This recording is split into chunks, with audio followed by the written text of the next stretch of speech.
We're in an amazing place right now. This is Mark West Estates. This is where the Tubbs fire on October 8th came down, flew out of these mountains here, blew through these communities, and showed us that we're not as safe as we think we are.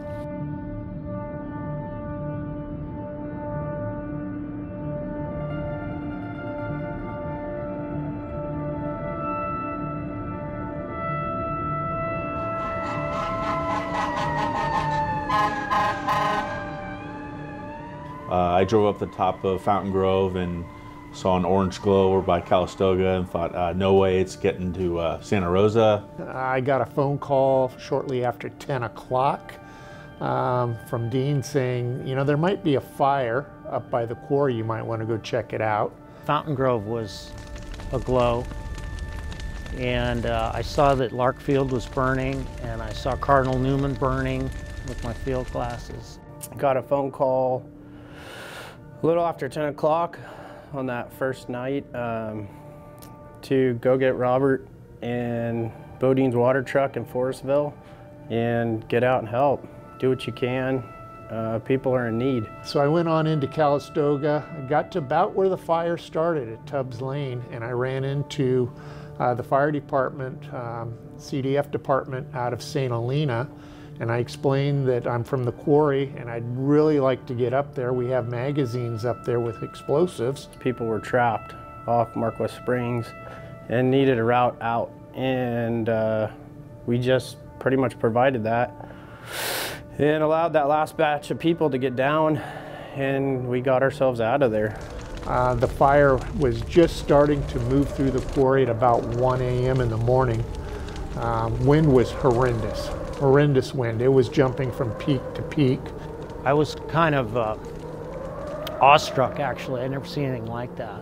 Looking out towards the southwest, I knew Santa Rosa was in trouble. Cell coverage was horrid, but just phoning people saying, look out, get out, it's coming. We were out running roadblocks. The law enforcement people had roadblocked, but we were obviously not looters, so they let us through, and we were able to save some houses, run fire break around them and wet them down and stuff. Took Calistoga Road and got out onto Highway 12, where I could look back and see the fire coming over the Calistoga Road down into the Brush Creek area. Horrendous traffic jams at that point. We were fighting it on 101. Thinking no way it can jump 101, and here comes these fireballs with that crazy wind. I noticed a huge traffic jam on 101, steady lights going south to the Bay Area.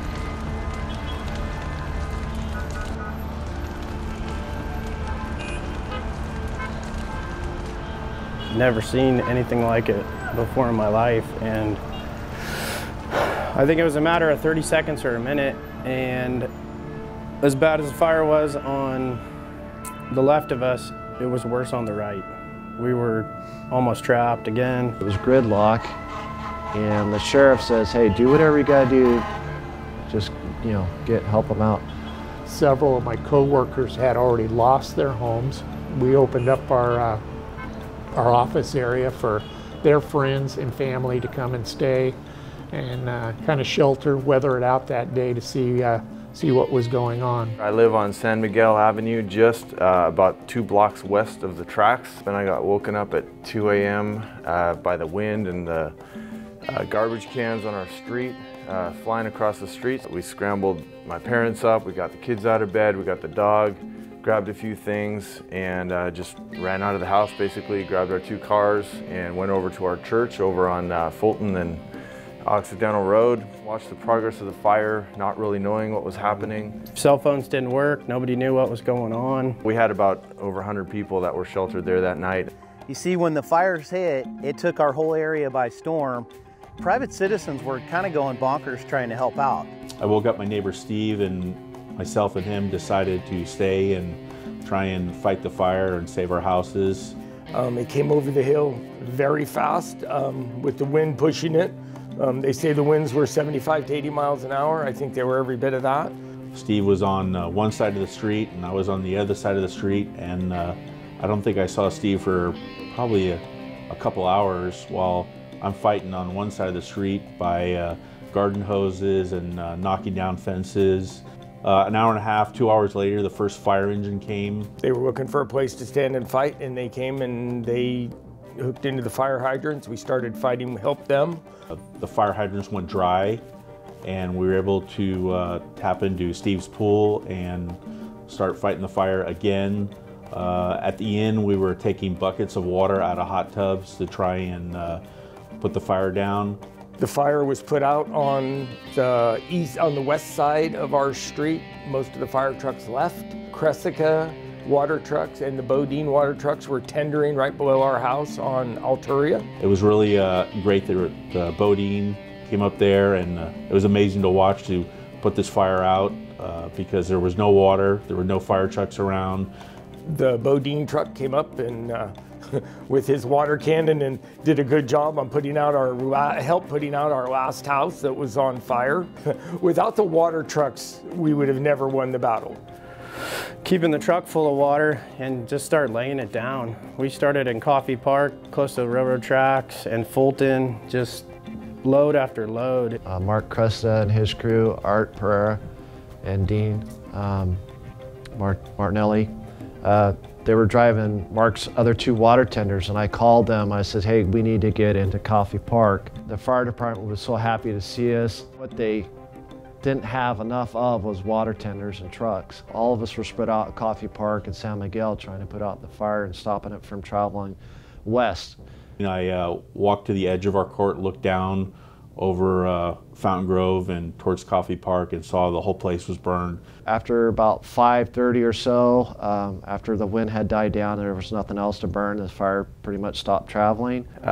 We have over 45 people in our church that lost their homes, and so the atmosphere in our church that morning was just an atmosphere of just grieving and mourning and just people crying with each other and comforting. The battle continued for the next 3, 4, 5 days.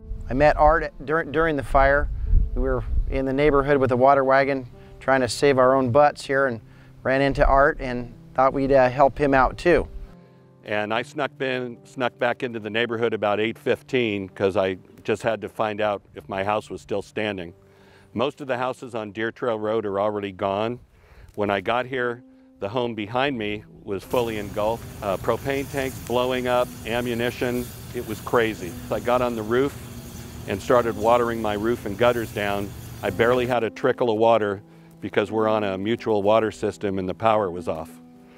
All of a sudden, from across the street, I see a guy with a couple men with a water tank and a pickup, and they're watering the neighbor's house and the grounds all around it. So we decided that we would water him down the best we could because the embers were going and all these houses were still on fire.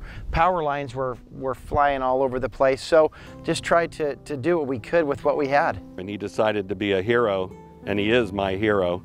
He watered my house down enough. When my water ran out, I got off the roof, I shook his hand, met the guys and left, and came back 5 hours later. My house was still standing. Most people think that, you know, the Coffee Park, Larkfield, Wickiup, Fountain Grove areas were kind of it. Well, actually there were fires really raging towards Oakmont, Bennett Valley. There was a lot of threat about the fire coming over the hill, the Nuns fire coming over to attack Roner Park and Petaluma.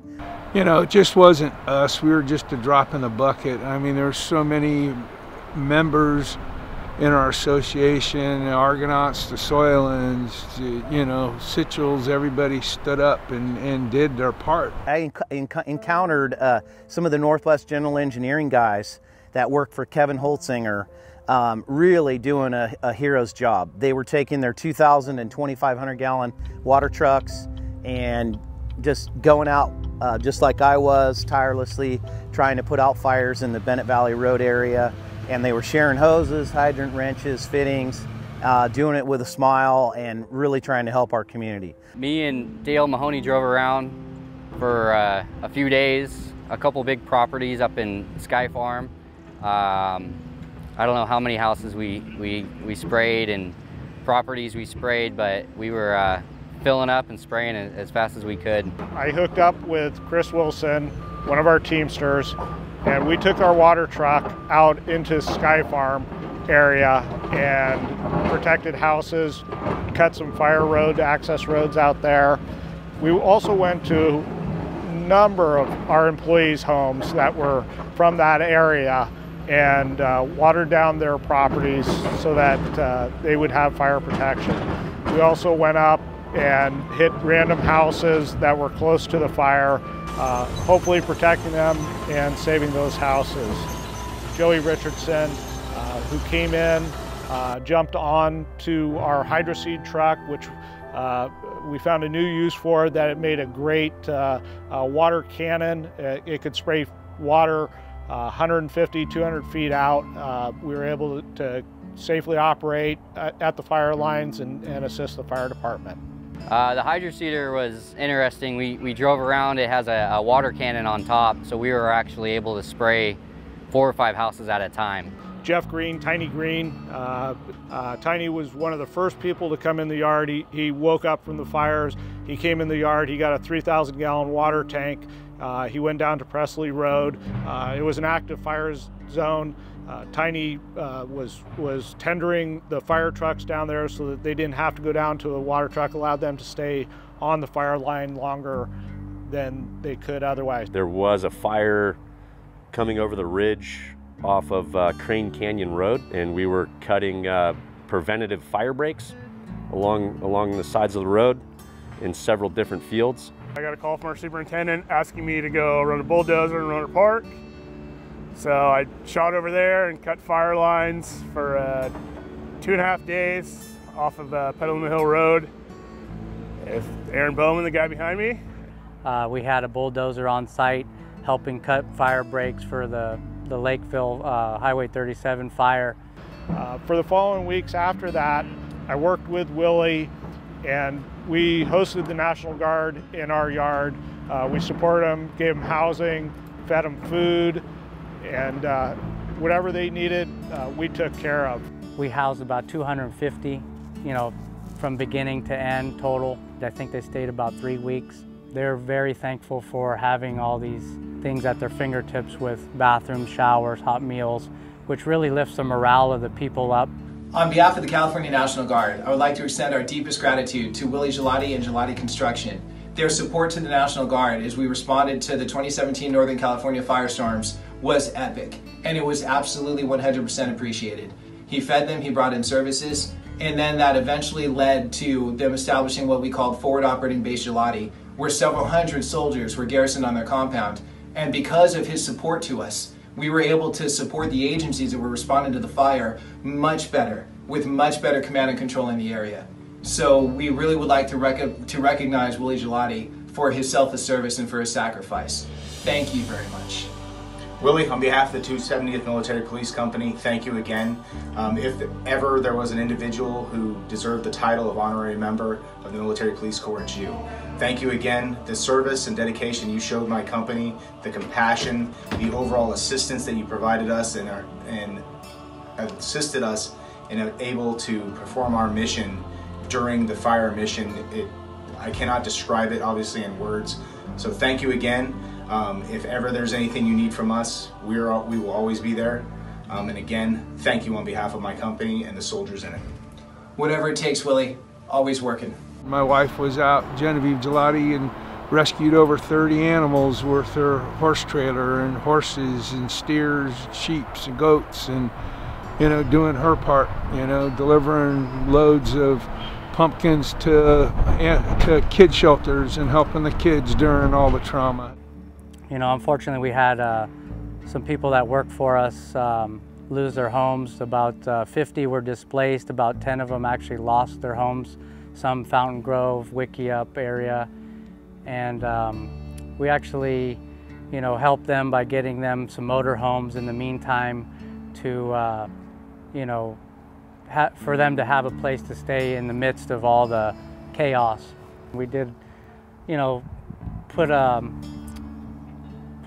some funds out to the Exchange Bank, and I think operating engineers donated some $150,000 to that fund for the local workforce to obtain some funds to get back on their feet. At the same time that we've had dramatic destruction and craziness rampant all around us, we've also seen our community rise up. And we've seen just amazing courage and compassion and capacity rise up in this area and show us what it is all about to be in Sonoma County. Alicia Hansel requested if we could sponsor so many families that were displaced from the fire, whether it was Coffee Park, Fountain Grove. So we, as Gelati Construction, chose that we would help 12 families. So we ended up putting packages together for the 12 families and ended up presenting that before Christmas to the 12 families that we sponsored. And there was multiple other contractors involved with that. Argonaut, Mike Smith, Team Gelati, Glenn Gelati, you know, everyone stepped up to the plate and you know, saw the time and need and gave back like the normal Sonoma County residents would do. If you think about out of a crisis comes opportunity.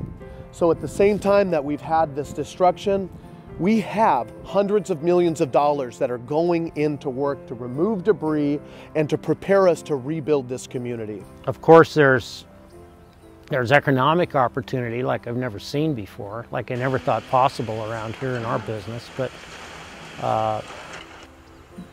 it's not really about that. It's more about a moral obligation to serve the community and give back. We've been involved in the fire recovery operations for the past 3 months, rebuilding the Santa Rosa effort. We're working throughout Sonoma County. I was dispatched to Coffee Park soon after the fires and have been pretty strong at it for the past 3.5 months now. Basically cleaning up lots from front to back, foundations, cleaning up all debris, and loading it in trucks and off-hauling it. You know, one of the real eternal rewards in this thing is being able to cheer people up. When you first meet them on their site, it's a scene of desolation, and they're despondent and they're sick of looking at it, and when they come back in a couple of days, it's all cleaned up. The look on their face is just priceless. The folks at the Engineering Contractors Association have done everything and more to ensure that all of those resources go to local contractors, to people who are working and living in our community. So we don't just rebuild our community, we build capacity as we do it. You know, it's been a devastating thing that's hit our community. And there's a few people in the community, the strength of the community, that are standing up, and we continue to do what we need to do for everybody in our local village. So, thank you. I work with a great team of people. Willie Gelati and Dale Mahoney made it obvious that we wanted to do whatever we can for our community. So it was a big honor to help out any way we can. As part of the Engineering Contractors Association, we hosted a Thanksgiving dinner for all our employees and the employees that were working on the fire job.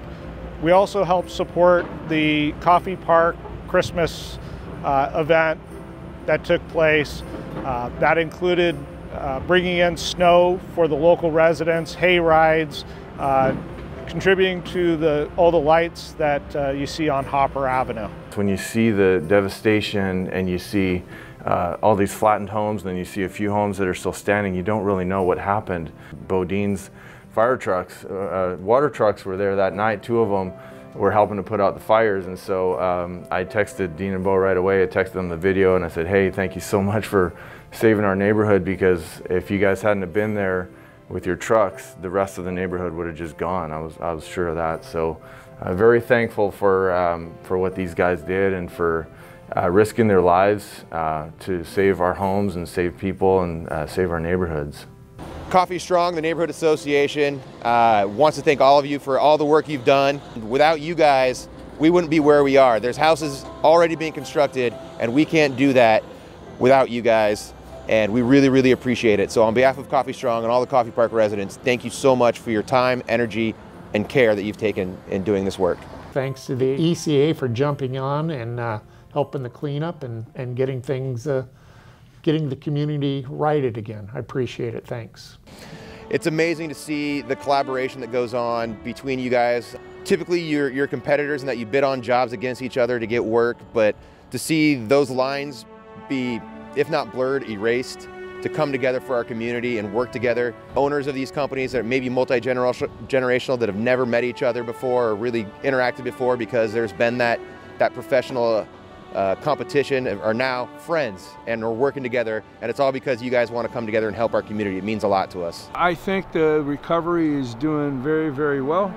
You know, it's going to be a long process. It's going to be years before all the infrastructure is rebuilt. But, you know, I am really excited to be there and help in any way we can. I just want to say thanks to the ECA for their great job of cleaning up. The guys they've had up there are nice, they're friendly, they're doing a good job. They try not to destroy our lives too much while they're there, and they're very professional. A big thank you out to Dick Gelati.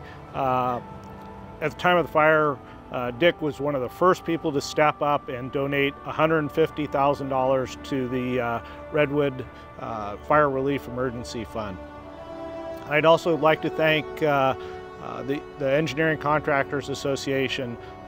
They coordinated such a huge amount, especially John Bly, with the Executive Director of the Engineering Contractors Association, Mark Soyland from Stony Point Quarry, Glenn Gelati, Team Gelati, Willie Gelati, Gelati Construction. Without all these, and I know I'm forgetting a lot of people, without these people, you know, we would be so much farther behind in this cleanup. I want to thank them for their leadership on what they did. The contractors in this area were just phenomenal. I mean, Gelati, Northwestern, Campbell, Bodine, just all pitched in. I mean, it was just, I've never seen so many people want to just whatever it took to put in the effort. And I just want to say thank you to everybody about that. Yeah, the good old boys were back, you know. It was like the good old days. I'm looking at the Argonauts and the Gelatis and the Anvils, and I look at all these different members of the ECA, and I look at the ECA itself. All I can say is thank you, because you guys have completely taken disaster and created an opportunity for us to show the rest of the world what it's all about to be Sonoma Strong. The ECA and everyone involved did a marvelous job of putting all this together to get Sonoma County back on their feet and show that we're Sonoma County strong. I am Sonoma County proud. And we are Sonoma County strong. We're proud to be Sonoma County strong.